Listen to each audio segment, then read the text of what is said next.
Hello students, आज हम आपके क्लास 8th स्पेशल इंग्लिश का चैप्टर 3 आपको एक्सप्लेन करेंगे। So the chapter name is the false flight. आपके पास do you have book? So open your book. I read the chapter and explain and you also read the chapter with me. So the chapter name is the false flight. अच्छा, आपने in your childhood you heard about the story of Sheikh Chilli. Maybe आपने सुना होगा, Sheikh chilli की कहानी आपने सुनी होंगी।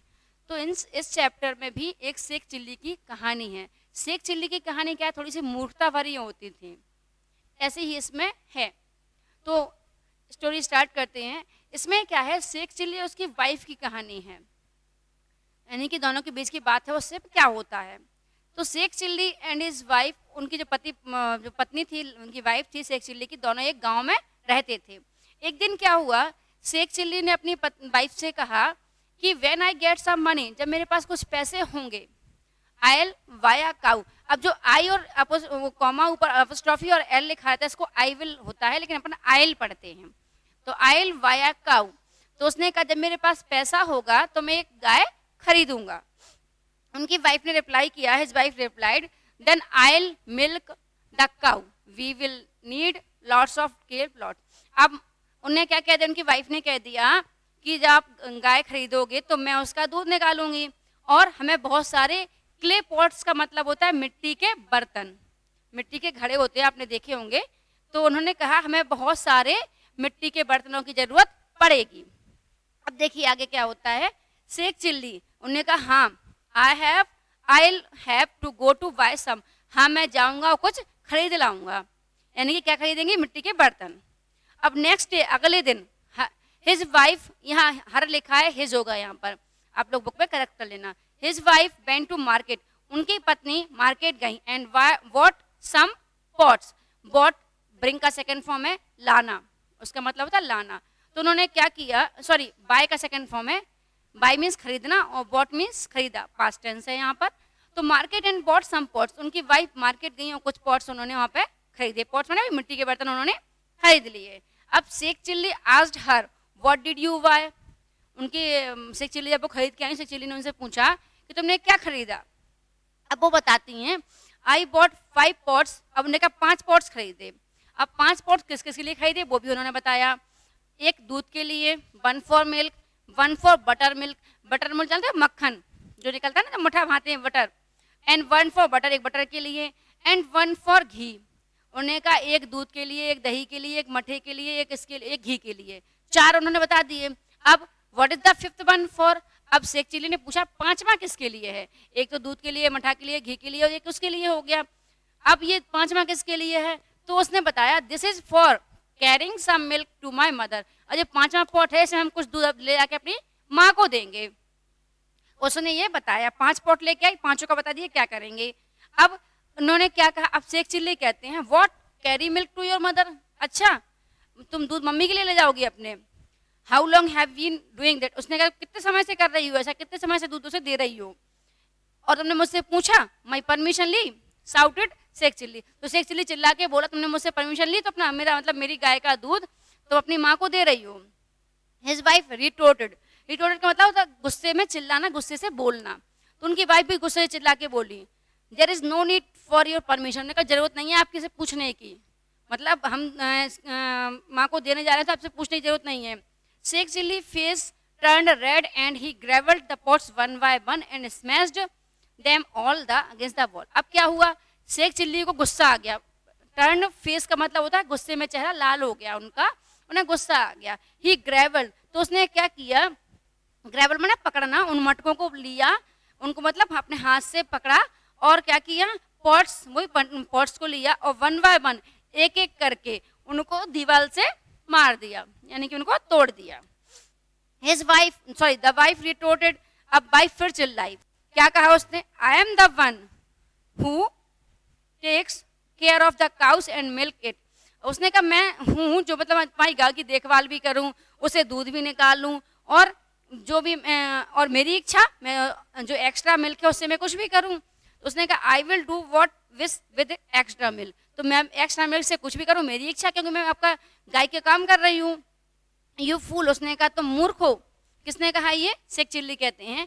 आई work and sweet all day and buy a cow. Sweat में होता है पसीना, मतलब उन्होंने कहा हम पूरे दिन काम करें, पसीना बहाएं और एक गाय खरीदें, एंड यू गिव द, और तुम ये वैल्यूएबल माने कीमती, और ये तुम कीमती दूध ले जाके अपनी माँ को दे दोगी।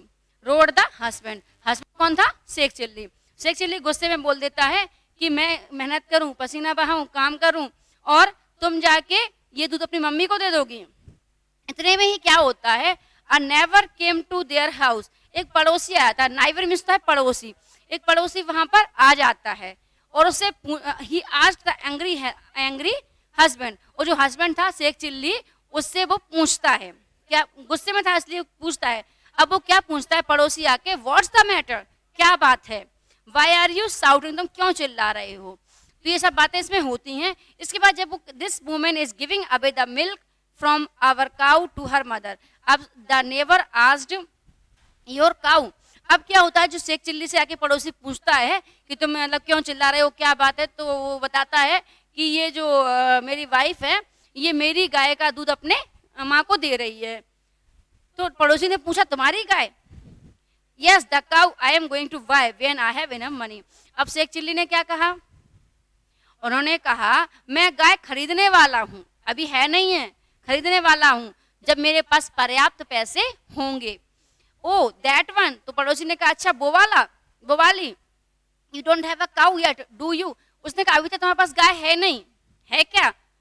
किसने पूछा? पड़ोसी ने शेख चिल्ली से पूछा, क्योंकि शेख चिल्ली ने ये कहा कि मेरी गाय का दूध अपनी माँ को दे रही है। तो उन्होंने कहा कौन सी गाय? तो उन्होंने कहा भी खरीदने वाले हैं वो वाली गाय।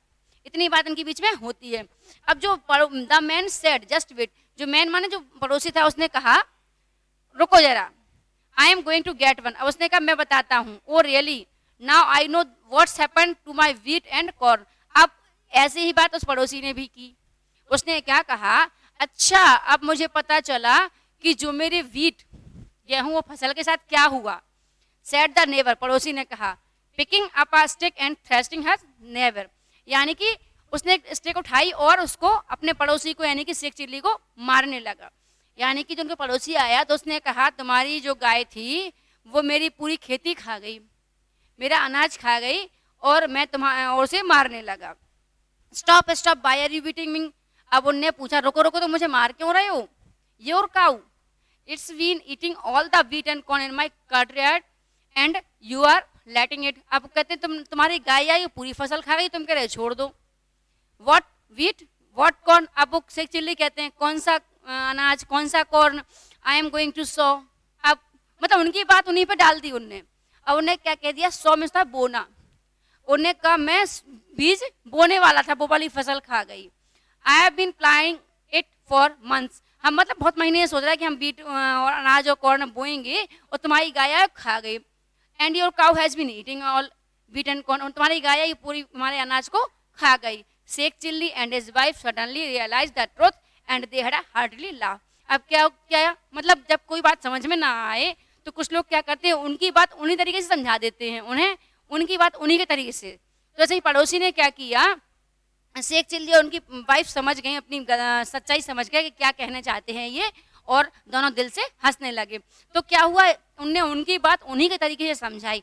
जैसे वो अभी गाय कुछ खरीदी नहीं थी, गाय सिर्फ खरीदने वाले थे, पैसे भी नहीं थे उनके पास, तो गाय खरीदी नहीं थी और गाय के दूध के ऊपर बहस भी हो गई, लड़ाई भी हो गई, और वाइफ अपनी माँ को दूध दे रही थी तो उस पर बहस भी हो गई, और माँ उसने अपने दोनों पति पत्नी लड़ने भी लगे। और इसी तरह से पड़ोसी ने उन्हें समझाया, नहीं समझ में आया तो उन्हें उन्हीं के तरीके से उनकी बात समझाई। यानी कि पड़ोसी की कोई फसल नहीं थी, कोई अनाज नहीं था, उसने भी ऐसे ही कहा कि मेरी फसल तुम्हारी गाय खा गई, ना गाय थी ना फसल थी। तो इस तरीके से शेख चिल्ली और उनकी वाइफ को अपनी बात समझ में आ गई और ये झूठी लड़ाई खत्म हो गई। आप इसको पढ़ना, बहुत अच्छी स्टोरी है और बहुत छोटी भी है और आराम से समझ में आ जाएगी, कोई टफ वर्ड इसमें नहीं है। Okay, read it. Thank you.